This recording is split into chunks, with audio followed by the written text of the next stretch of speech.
എന്തു ചെയ്യും? ആദ്യം ഒരു രാജ്യത്തിൽ നിന്ന് മിസൈൽ ഇസ്രായേലിലേക്ക് വരും. ആ രാജ്യത്തിനെതിരെ ഇസ്രായേൽ മിസൈൽ അയക്കും.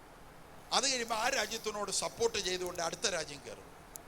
ആ രാജ്യത്തിനെതിരെ ഇസ്രായേൽ അയക്കും. ഈ സമയത്ത് UN പല കൽപ്പനകൾ പ്രകടിപ്പിക്കും, കേൾക്കത്തില്ല.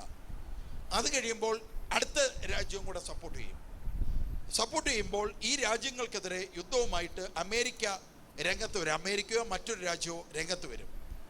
ഈ രംഗത്ത് വരുന്ന സമയത്ത് ശത്രുത കൂടും. രണ്ട് അഭിപ്രായങ്ങളും രണ്ട് വർഗീയ കലാപങ്ങളും ആയിട്ട് ജനങ്ങൾ തമ്മിൽ അഭിപ്രായങ്ങളാവും. ഇങ്ങനെ അഭിപ്രായങ്ങളായിക്കൊണ്ടിരിക്കുമ്പോൾ ആണ് റഷ്യ ഈ പറയപ്പെടുന്ന, നേരത്തെ നമ്മൾ പറയപ്പെടുന്ന ആ രാജ്യങ്ങളുമായി കൂട്ടുചേരുന്നത്.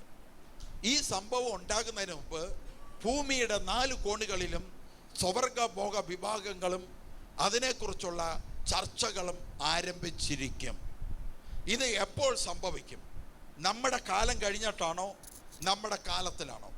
ഞാൻ ദൈവമായി കണക്ക് കൂട്ടി, ദൈവത്തിൻ്റെ മുമ്പിൽ ഒരു ദാസനെ പോലെ ഇരുന്നുകൊണ്ട് ചോദിച്ചപ്പോൾ എനിക്ക് കിട്ടിയ ദൈവത്തിൽ നിന്നുള്ള വെളിപാട് ശരിയാണെങ്കിൽ 2030 അതിനോട് ചേർന്ന് നിൽക്കും ഈ സംഭവങ്ങൾ.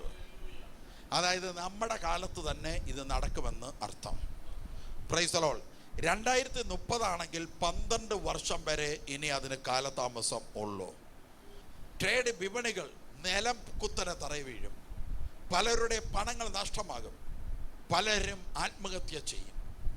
അങ്ങനെ കോടികൾ ആയിട്ട് കളിച്ചിരുന്ന പലരും ആത്മഹത്യയുടെ വക്കിൽ ചെന്ന് ചാടും. ഇതാണ് 2030 എത്തുന്നത്. എന്നാൽ 2030 എത്തുന്നതിന് മുമ്പ് ട്രേഡിൽ അനേകം മാറ്റങ്ങൾ ഉണ്ടാവും.